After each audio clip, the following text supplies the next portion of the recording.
Hermanos, y yo no me puse de acuerdo con ninguno de los hermanos de esta iglesia sobre el tema que vamos a tratar, pero noté en el boletín que hay un comentario ahí enfocado precisamente al tema que queremos presentar, y es el tema de líderes del crecimiento. Escuche bien lo que dije. Líderes del crecimiento. Amén. Entonces vamos a leer en el libro de los Hechos, capítulo 6, versículos del 1 al 17. Y vamos a hablar del liderazgo. Dice así, Hechos 6, del 1 al 7. No, perdón, del 1 al 7. Dice, en aquellos días, como creciera el número de los discípulos, hubo murmuración de los griegos contra los hebreos, de que las viudas de aquellos eran desatendidas en la distribución diaria. Entonces los 12 convocaron a la multitud de los discípulos y dijeron, no es justo que nosotros dejemos la palabra de Dios para servir a las mesas.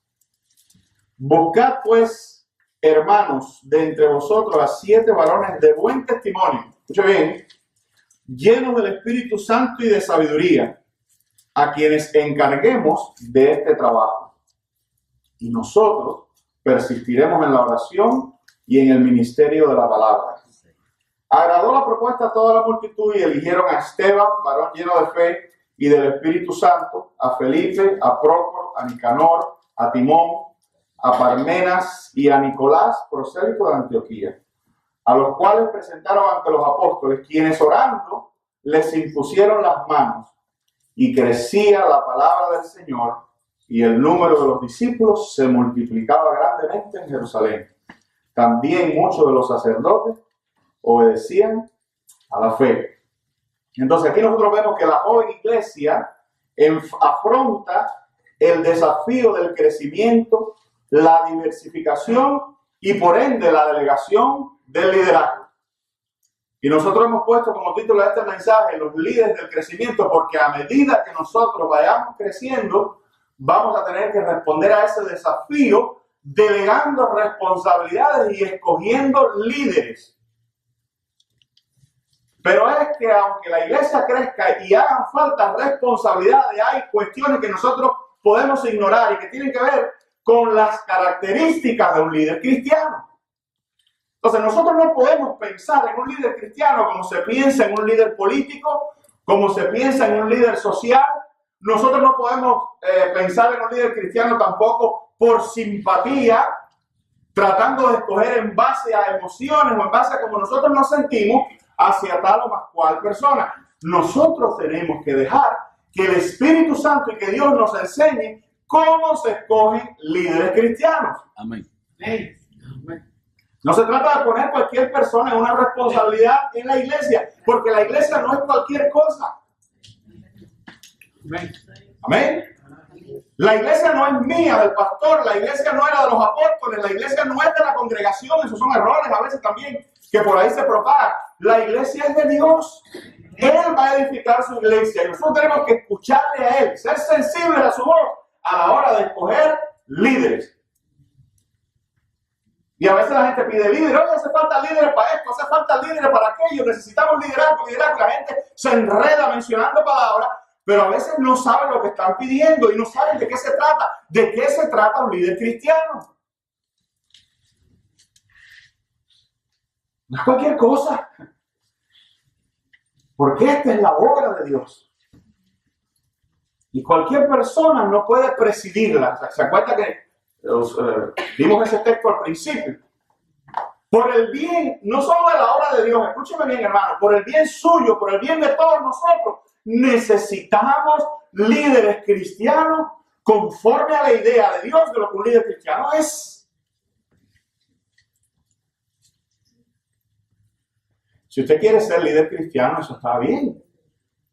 Porque estas características que nosotros vamos a ver pueden servir como metas para nuestras vidas. Logros a obtener para hacernos idóneos, para convertirnos en hombres y mujeres, porque estoy hablando de hombres, estoy hablando de mujeres, hombres y mujeres idóneos para el liderazgo dentro de la obra cristiana. Entonces, a pesar de la urgencia, porque había una urgencia y a veces viene esa urgencia, ¿no? Oye, hace falta líderes, porque hace falta crear tal o más cual ministerio, porque hace falta trabajar con tal o más cual grupo de personas o de edades dentro de la iglesia, y viene esa presión, pero la pregunta es, así hay urgencia, pero ¿a quién escogemos? Amén. Amén. Hay urgencia, pero ¿a quién escogemos? Y que hay urgencia no es malo. Esto es un buen problema. Estos son de los problemas buenos. A pesar de que tiene un sonido raro, ¿no? De que las viudas estaban murmurando porque eran desatendidas, las viudas de los griegos, etc. Pero es un buen problema porque es el problema del crecimiento. Y con ese problema yo quiero siempre lidiar. Amén. Amén.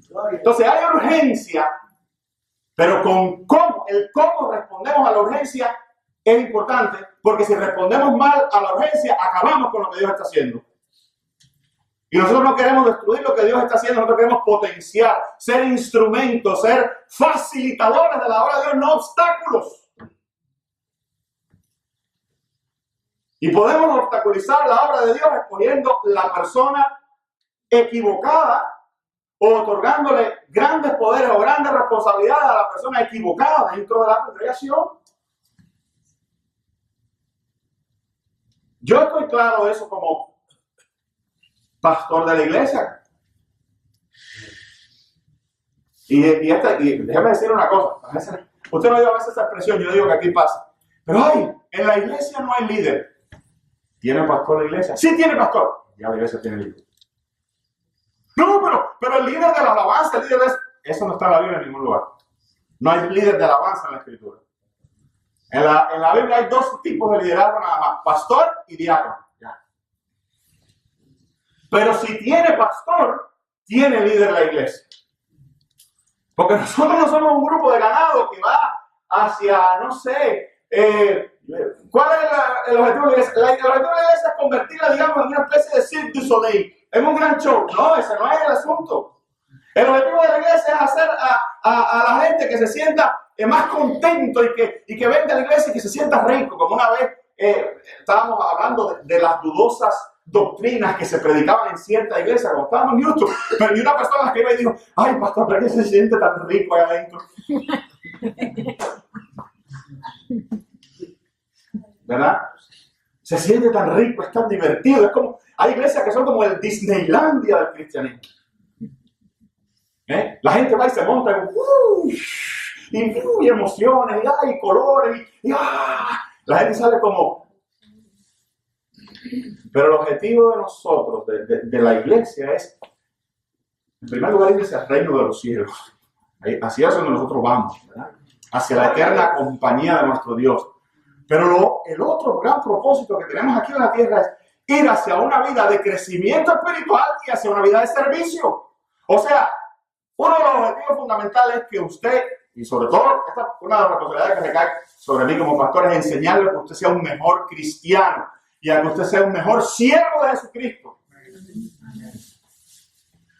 Y yo no hago nada con emocionarlo aquí. Yo lo puedo emocionar y puedo traerle 2 o 3 cosas entretenidas, pero que usted salga allá afuera y sea una víctima, un casualty de Satanás, del enemigo, de su propio carácter, etcétera, etcétera. Y no sea de ninguna manera un representante, un embajador de Jesucristo allá afuera. Entonces, eso está fallido. Por eso hay gente que va a esos lugares, a esas iglesias de Hollywood, como digo yo, se sienten muy bien, pero después salen a pecar y a llevar una vida secreta y a hacer quién sabe cuál tipo de cosas y a autodestruirse poco a poco, pero a autodestruirse y a veces en el proceso destruyendo a otros consigo. Ese no es el plan.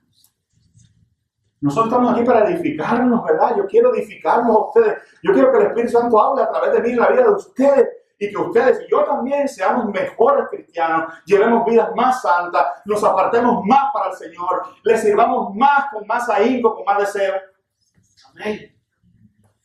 Que podamos mirar 2, 3, 4 meses, un año, nuestra vida cristiana pasada y decir gracias Señor porque somos mejores. Somos diferentes, nos ha cambiado. ¿Cómo dice ese coro? Las cosas que yo hacía ya no las hago más. Yo quiero llevarte a ver con los ojos del Espíritu más a Dios, a Jesús, y a amarle y a atesorarle más. Y a darte la correcta idea de quién es Cristo. Entonces, líderes, la iglesia tiene un líder. Ahora, a medida que surge el crecimiento, vienen nuevas necesidades. Y se van a ir afrontando en la medida en que van surgiendo. Porque el crecimiento mismo nos va a ir llevando a las soluciones. ¿Verdad? Es como la gente, no, queremos líderes, pero ¿para dirigir qué cosa? No, pero ¿qué cosa? No, porque hace 50 años ¿pero qué? ¿A dónde? ¿Qué vamos? ¿Dónde está el contenido de trabajo de ese líder? ¿Cuál va a ser? Y por eso tenemos a veces congregaciones donde hay más, como dicen por allá de donde yo provengo, por Texas, donde hay más caciques que indios. Amén, hermano. Perdóname, pero déjenme ir poniendo algunos fundamentos sobre este asunto. El crecimiento va llevando a las soluciones mismas. Pero nosotros tenemos que ser sabios en cuanto a qué líderes se escogen. Y hay alguna serie de requisitos y hay características aquí importantes. Noten el versículo 3, porque esto tiene que ser un proceso serio. En el versículo 3 dice, buscar. Cuando le traen este problema a los apóstoles, noten, quienes resuelven el problema del liderazgo espiritual son los mismos líderes espirituales. ¿Verdad? Esto es una cadena. Los líderes buscan otros líderes. Por lo menos participan activamente en el proceso. Porque la madurez espiritual debe involucrarse en la búsqueda de los nuevos líderes para que entonces la elección sea madura también. Entonces, si me hago entender, lo que quiero decir es que uno no parte de una nada o de una especie de reunión donde los neófitos seleccionan o buscan. No, uno empieza con un liderazgo con cierta madurez, identificando la necesidad y conduciendo o dirigiendo el proceso de la búsqueda de otros líderes. Entonces, si tú quieres coger líderes en una iglesia, involucra a gente madura, en primer lugar. Involucra a líderes que ya están, o involucra al líder que ya está. Aquí en este caso eran los apóstoles, que eran los pastores de ese rebaño. Amén. Entonces, pero fíjense en el versículo 3 lo que le estaba diciendo. Cuando le traen el problema a los 12, convocan a la multitud de discípulos y se manifiesta el problema. En el versículo 13 ellos dicen, buscad pues, hermanos, de entre vosotros, y va a dar una serie de características. Pero lo primero que dice es, buscad pues entre vosotros. Entonces, fíjense, no se trata de una elección democrática. Se trata de un análisis, de una búsqueda, de una investigación de quienes reúnen ciertas características indispensables para servir a Dios. Y se mencionan 3. Pero hay que buscarlo, ¿no? Fíjense que no les digo, bueno, ahí escogen a cualquiera. ¿Quiénes son más bonitos? ¿Quiénes se ríen? ¿Quiénes participan? No, escogen esos 3. No, dice, buscar entre vosotros. Estudien, analicen, observen quiénes entre vosotros reúnen estas características, porque no es todo el mundo. Y los apóstoles sabían lo que estaban delegando. Aquí en este caso se trata del diaconado. Y yo les voy a decir algo, los que llevamos algún tiempo ya en la historia de la iglesia bautista, hemos podido observar cómo el diaconado a veces se ha convertido en un problema para la conducción de la iglesia. Y en un problema de que ciertos, no digo aquí, si la historia tiene algún punto de coincidencia, es como dicen, mera coincidencia, ¿no? Pero han habido problemas donde el diaconado ha venido a asumir un emparejamiento con la figura del pastor que no se le ha sido otorgada en ningún lugar en la Escritura. Y a veces te llegan a la iglesia, los diáconos son los jefes de la iglesia. Correcto. Ellos son los jefes de la iglesia. Y probablemente, y tú dices, bueno, no están estas características. Un error, por eso hay que tener cuidado. Así dice, busquen personas que reúnan ciertas características para otorgarle este liderazgo. La primera es, porque yo sé que el tiempo se me empieza a venir arriba y no tiene tantas cosas que decir. Buen testimonio. ¿Ok? Y vamos a ver en qué consiste ese buen testimonio. Buen testimonio. Mira, esto tiene que ver, escucha bien, con la manera en que esta persona se comporta en su vida diaria. Cómo la comunidad lo percibe. Amén. Porque a veces nosotros cometemos el error de, ay, vamos a coger a fulanito porque entre nosotros lo percibimos como bien. Debe ser. Pero a veces no tratamos de ver cómo la comunidad o la gente que lo rodea, el que no es cristiana, también lo percibe. ¿Cómo lo perciben en el Señor? Yo no digo que hay que ir a hacer ese tipo de actividades, pero generalmente a veces uno escucha, porque hay gente que conoce a esa persona de la calle, que también te conoce a ti, o conoce a alguien más, y uno más o menos tiene manera de recibir referencias sobre una persona.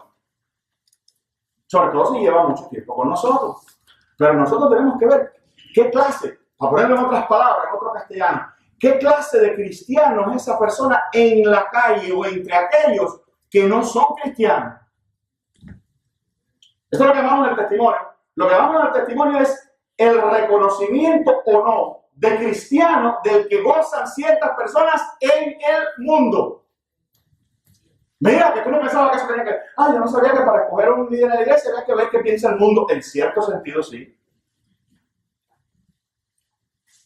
Porque yo no digo que una persona piense algo y a todos nos van a algún momento a rechazar y van a hablar y a vituperar, como dice la Escritura, y van hablando de nosotros. Pero cuando hay un marcador repetitivo sobre una persona en el comentario que hay afuera, hey, ten cuidado, observa. Amén.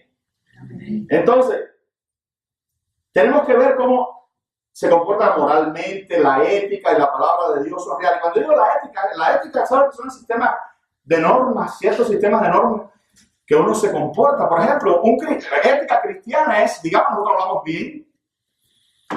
Eso es ética, ¿no?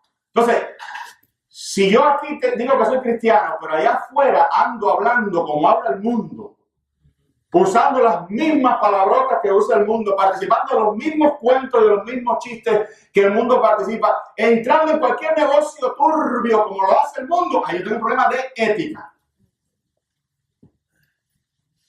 ¿Amén? Yo tengo un problema de ética.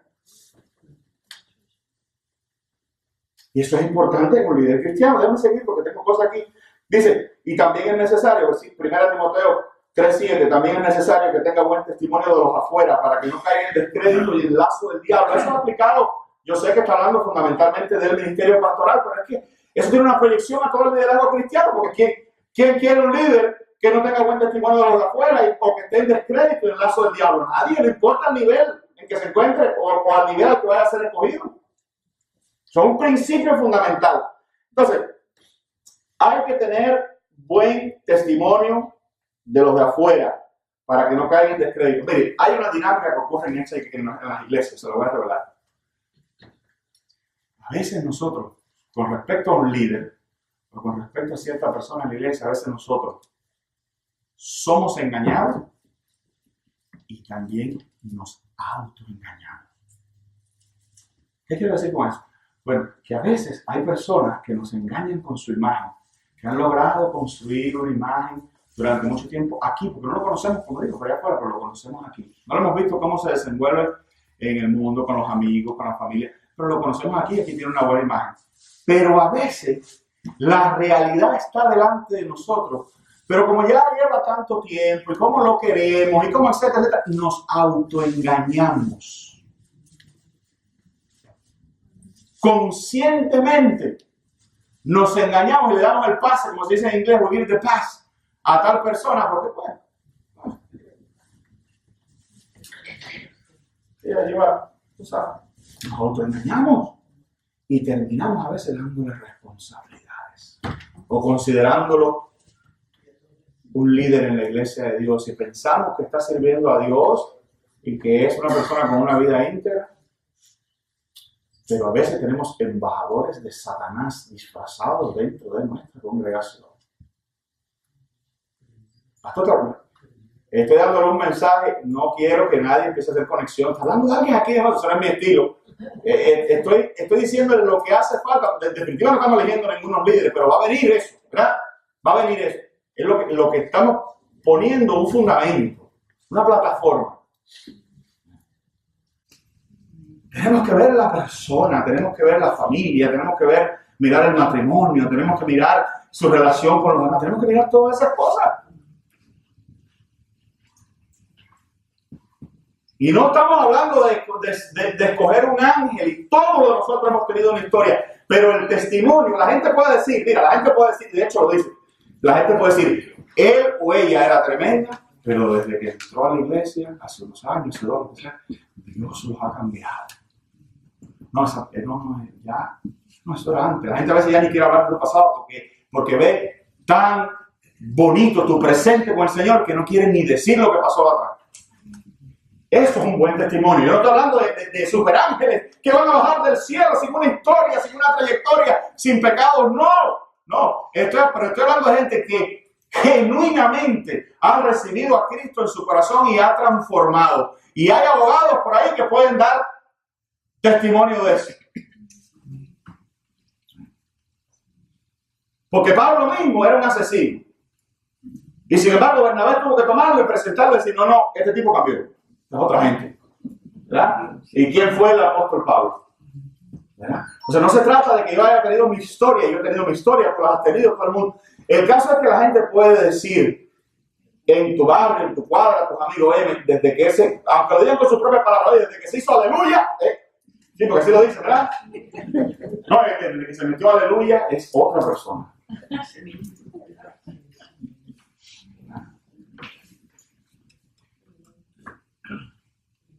Yo he visto testimonios tristes, me da pena decirlo, pero voy a poner un ejemplo. Yo me crié en un barrio donde no les voy a decir cuál es. Ustedes saben de la provincia que yo vengo, pero el barrio donde no se lo voy a decir. Pero yo me crié en un barrio donde el pastor anterior, que había habido en una iglesia, yo lo veía en la congregación y lo veía en las actividades y cosas por ahí, y tenía tremendo reconocido, pero en la cuadra y en el barrio tenía una fama de adúltero y todo el mundo sabía en la casa que se metía y todo. Pero yo les voy a decir algo, escúchenme porque esto es real.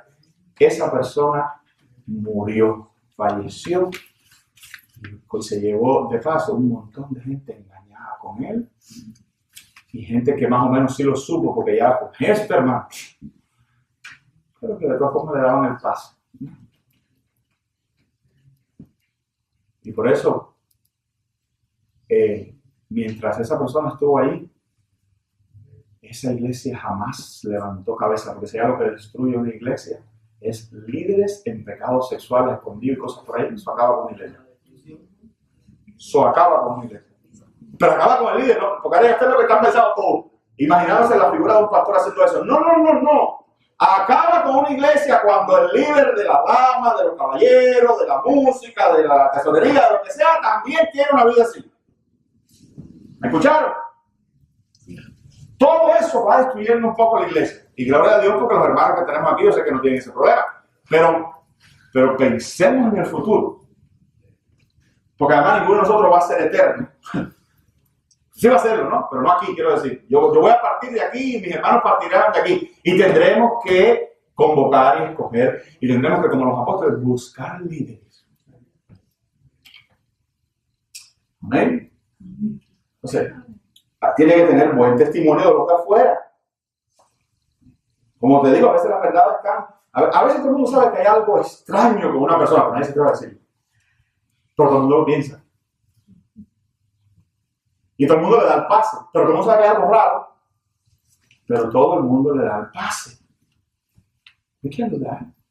No, pastor, pero es que tampoco puede estar humillando a la gente. Bueno, no humille a la gente. Si los apóstoles no dijeron, búscame a los que son unos bandidos. No dice eso. Nosotros podemos, sin decir nada a nadie, escoger la gente idónea.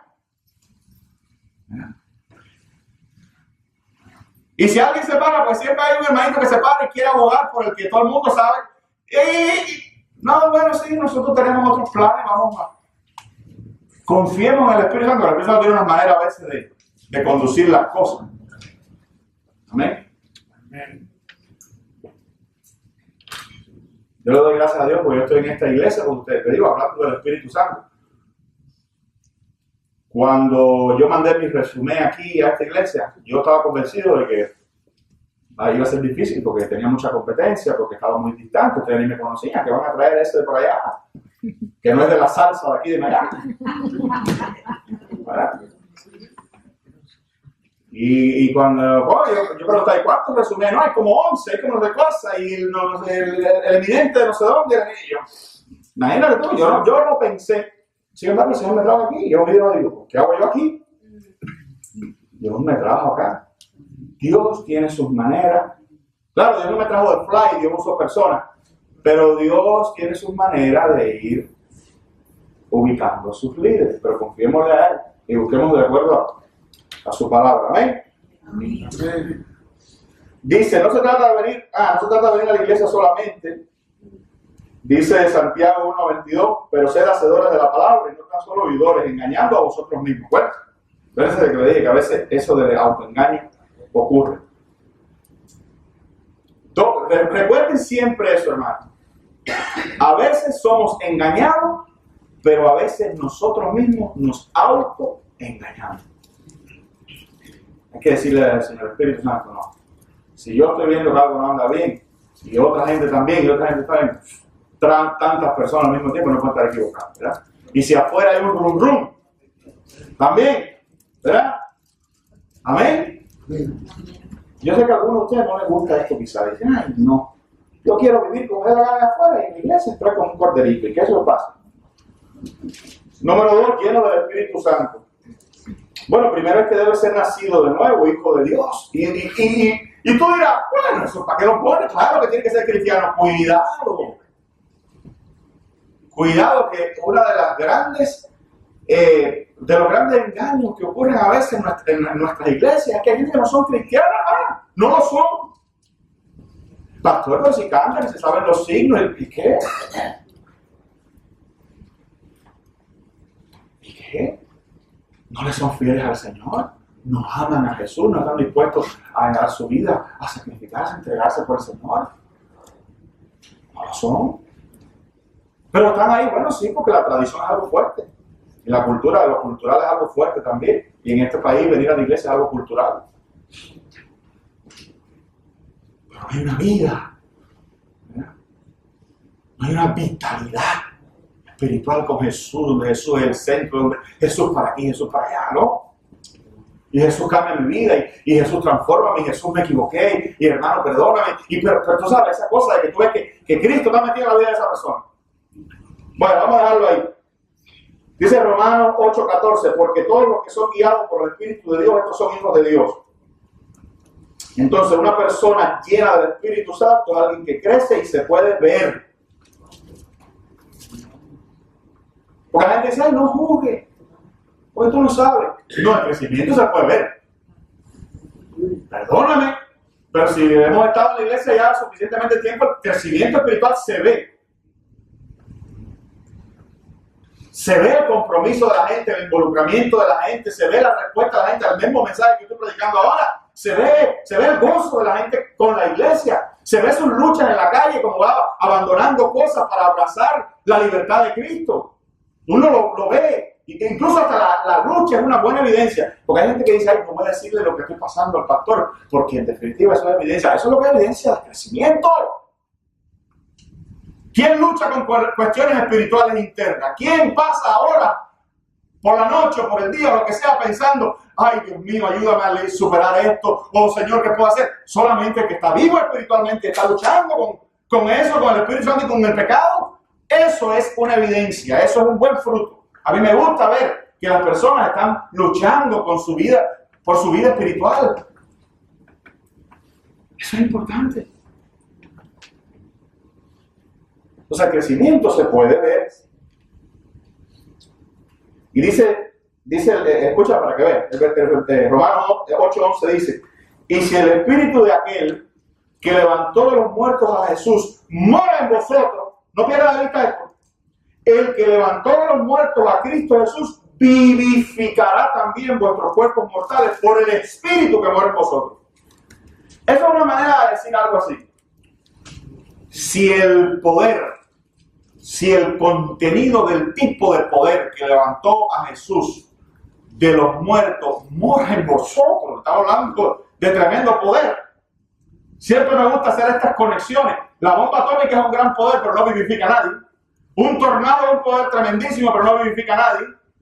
Pero este poder distinto, que es igual que eso, pero de otro tipo, es un poder espiritual.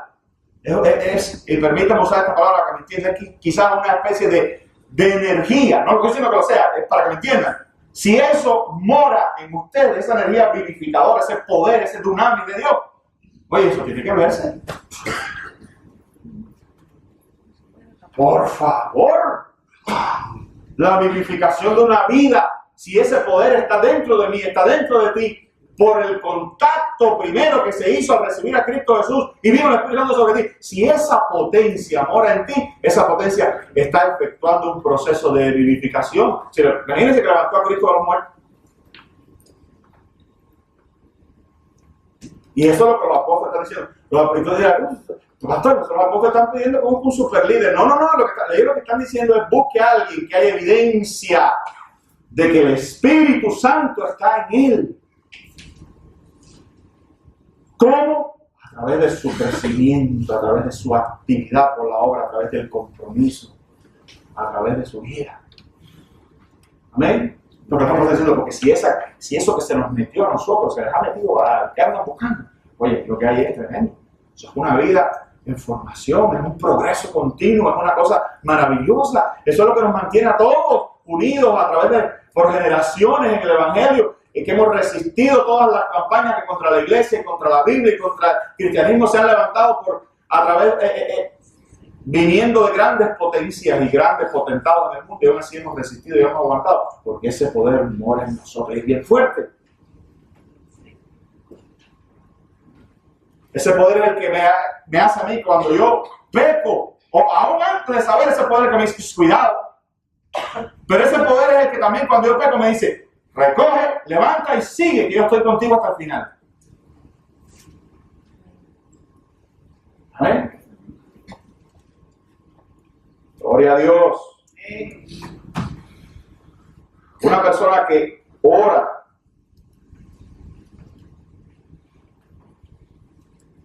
y yo, ¿sabes una cosa? Esto de orar, ¿no? Yo te digo, bueno, ¿por qué lo puso ahí? Te digo, el lleno del Espíritu Santo. Bueno, porque parte de esa intimidad con Cristo es hablar con Cristo. Yo no puedo ser amigo tuyo si no hablo contigo. Y yo te voy a decir algo, esto que yo he visto por ahí, otra vez no hay conexión con la realidad aquí porque no es, pero hay gente que no sabe ni orar. Y llevan, y no es que son nuevos, no, los nuevos también que no saben cómo orar, ¿no? Para eso los nuevos los queremos así y los enseñamos a orar. Pero tú te has fijado que hay gente que lleva 15, 20 años en la iglesia y no saben orar. Y tú los mandas y dices, no.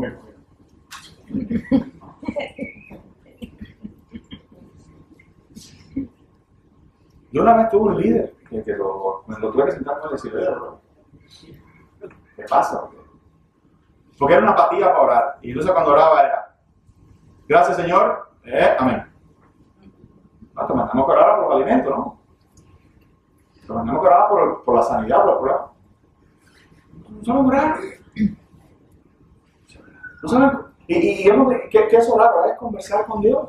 Yo no estoy diciendo por saber orar, usar palabras elaboradas y gran Señor que mora entre querubines, santificado eres grande. No estoy hablando de eso, que la vana palabrería que la Biblia habla también.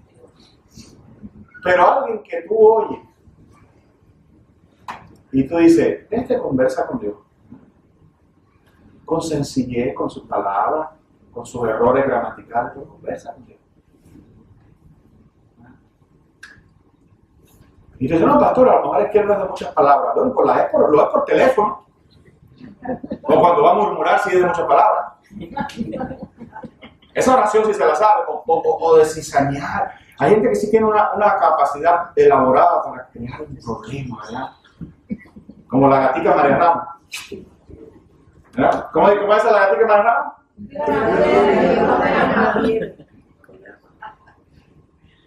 Y sabe cómo llegar y sembrar una desconfianza, una duda.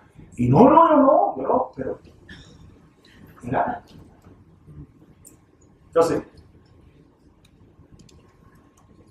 nosotros tenemos que andar buscando a personas idóneas. Y yo sé que a lo mejor alguno va a decir, bueno, pero si esos son los requisitos, que no existe nadie. ¿Cómo no? Si existe. Claro que sí. Sí existen y están aquí y me están escuchando ahora. ¿Verdad? Y todavía están en progreso. Y son parte de esta congregación. Yo creo en eso. Yo creo que Dios nos ha dado los recursos necesarios para atender esta grey.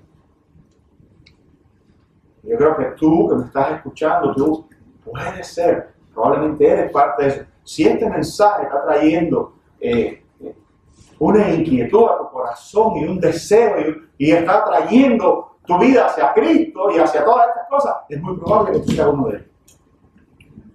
Tú eres de la gente que necesitamos. Y por último, sabiduría. Eran las tres cosas, ¿verdad? Buen testimonio, lleno del Espíritu Santo y sabiduría. Los líderes de la iglesia deben ser maduros, capaces de pensar, con sentido común. No es que sean intelectuales o universitarios, pero deben de tener, escúchame bien, deben de tener una media de entendimiento de la vida, del hombre y de Dios mismo. Deben saber aplicar la Biblia a la vida. ¿Amén?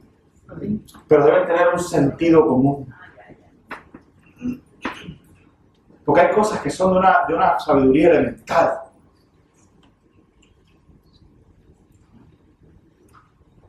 Hay cosas que son fácilmente de ver y de juzgar y de tomar una decisión. A veces algo, sentido común muchas veces es esa capacidad de desacelerar y pausar. Escúchame. Sentido común a veces es esa capacidad de desacelerar y pausar. Y esperar ver más antes de tomar una decisión. ¿Escuchaste? Esperar ver más. No, pastor, ahora. Y fulano, y vengano, vamos a hacer esto más. Déjame esperar. Y a veces la madurez trae eso. La madurez a veces trae una especie de pausa y una ¿cómo decir? Un autocontrol, un dominio propio de no rush into the things. Yo sé que hay decisiones a veces que necesitan el ahora, no el momento. Pero a mí me gusta mucho aquella frase de Colin Powell, quien fuera jefe del Estado Mayor Conjunto de los Estados Unidos y fuera secretario de Estado también. Colin Powell decía esto, una manera de decir lo mismo, pero de otra forma. Colin Powell decía, "It's not that bad, tomorrow will look better." Hablando de algo, él decía, no está tan malo, mañana se va a ver mejor. El sentido común es a veces dejar pasar un día sobre las cosas. O como dicen los escritores, darle tratamiento de gaveta a una obra. ¿Saben lo que hacen el tratamiento de gaveta? ¿Cuál es? El escritor escribe y por lo general agarra, cuando termina su gran obra, la pone en una gaveta y la deja refrescar antes de publicarla. Le da 2 o 3 días y vuelve a pensar en ella. Caramba, ahora la veo y debía haber quitado esto, debía haber puesto esto. ¿Verdad? Amén. Entonces, a veces en el liderazgo hace falta esa. Yo sé que hay líderes impetuosos, Pedro lo era, pero ¿cuántas veces tuvo que poner el freno a Jesús a Pedro, verdad? Y Pedro, aún ya sazonado, a veces daba muestras de impetuosidad, porque uno es lo que uno es. Pero Pedro era sabio también. Supo tener sentido común hacia donde Dios lo estaba guiando. Y ustedes saben cómo terminó Pedro. Pedro no se, según dice la tradición, no se quiso crucificar como el maestro, se hizo crucificar a los reyes. Porque él no era digno de morir como Cristo. Eso dice la tradición. Entonces hay que tener sentido común, hay que tener sabiduría. Dice 1 Timoteo 3:6, hablando de esto, dice, no un neófito, no sea que envanecido caiga en la condenación del diablo. Y la Biblia de las Américas lo pone así. No se debe, escúchame, no se debe escoger a un recién convertido. No sea que el cargo se le suba a la cabeza y el diablo lo haga caer. Esa es la Biblia de las Américas de ese mismo texto. ¿Verdad? Yo te voy a decir una cosa, a veces un año no es suficiente tiempo para llegar a la responsabilidad a una gente. Y un neófito tiene que ver también no solo con ser un recién convertido, tiene que ver con un pobre conocimiento de la Biblia. Y por eso hay asuntos que tú dices, pero ¿y cómo cayeron en ese error si la Biblia está clara? No lo sabía. Nadie se paró nunca con una Biblia y dijo, a ver hermano, mire, ok, pero en no sé dónde dice esto. Ah, pero a veces hay decisiones, a veces las reuniones en iglesias, sobre todo mientras más grandes la iglesia, son reuniones de corporaciones. A mí me gusta reunirme cuando me reúno con los líderes y orar, Señor, guíanos, tu obra. Y yo no tengo todas las respuestas, hermano. Yo no las tengo. Segunda de Timoteo 2:2, lo que has oído de mí ante muchos testigos, esto encarga a hombres fieles. Es lo mismo que hemos venido diciendo. Que sean idóneos para enseñar también a otros. Entonces, esto es un líder cristiano. Más sucinto no se puede poner, ¿verdad? Idóneos, fieles e idóneos para enseñar. Pero para ser fiel, la fidelidad es algo que se va. ¿Cómo tú puedes saber si una gente que lleva 3 días de evangelio es fiel? Bueno, lleva 3 días de fidelidad, pero espérate, yo estoy seguro que eso se refiere a otro, a más tiempo, ¿verdad? A una probada vida cristiana. E idóneos, que tengan las condiciones, las características para enseñar. ¿Y qué hace idóneo a una persona? Eso está en Timoteo también. A ver, cuando hay un mensaje en Timoteo que dice a fin de que el hombre esté enteramente preparado para toda buena obra. ¿Qué cosa es?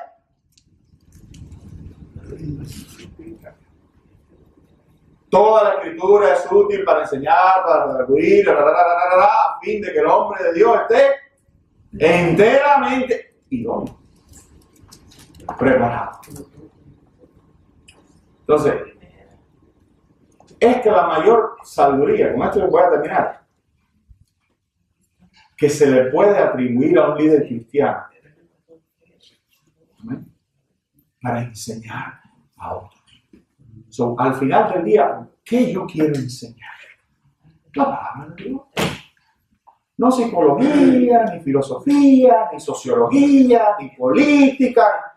La palabra de Dios es lo que yo quiero enseñar. Y conocerla es lo que me va a hacer útil. Amén. Y entonces, ¿cuál es el gran final de una iglesia con líderes adecuados? Hechos 6:7 dice, y crecía la palabra del Señor, y el número de los discípulos se multiplicaba grandemente. En Jerusalén, también muchos de los sacerdotes obedecían a la fe. Y tuvieron un principio pequeño. ¿Ah? Tuvieron un principio pequeño con sus tropiezos y sus misconceptions sometimes, pero el Señor los fue guiando. Y si esta iglesia, mi modesto punto de vista, si esta iglesia fue lo que fue, apartando lo que todos sabemos, el poder del Espíritu Santo, la presencia del Señor, pero también fue porque tuvo líderes adecuados en sus momentos, en sus diferentes etapas, tuvo líderes adecuados. ¿Ven? Concluyo con esto, dice un factor fino, que una iglesia crece cuando los líderes idóneos llegan a su lugar. Amén. Entonces que Dios, otra vez eres tú. Eres tú. Yo no creo que te sientes y digas, ay, ¿cuándo van a llegar esa gente? No, están aquí. Yo creo que hay aquí varios de ellos, amén, sentados escuchando. ¿Vale? Y lo mejor está por venir. Amén. Amén. Padre, gracias te damos por tu palabra, Señor. Gracias por tu pueblo. Nosotros creemos que esos líderes están aquí, Dios. Nosotros creemos que en su momento van a ir ocupando su lugar. Pero de hecho ya creemos que hay líderes ahora, en este mismo instante, desarrollando modestas funciones, pero funciones al fin dentro de tu obra. Funciones que van a seguir creciendo y multiplicándose en la medida en que tú bendices con las nuevas. Yo te agradezco los líderes que tenemos y te agradezco los que tendremos. Gracias, Señor, porque por sobre todas las cosas hay una realidad. Tú eres nuestro líder. Y yo como pastor de esta iglesia, lo único que deseo es que esta iglesia avance hacia Jesús. Hacia ti, Dios mío. Es mi único deseo. Tú, Señor, que Buenas Nuevas sea para ti, sea tuya, Señor. No importa si estoy yo o esté cualquier otro después de mí. Pero que esta iglesia, Señor, sea para siempre una iglesia de Dios. Espíritu Santo, llena esta casa. Llénanos a todos, Señor.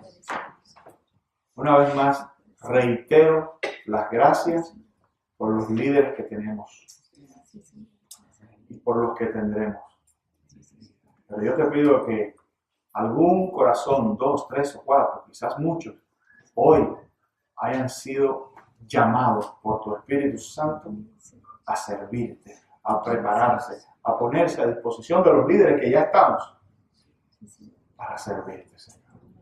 Bendecimos la iglesia en el nombre de Jesús. Amén.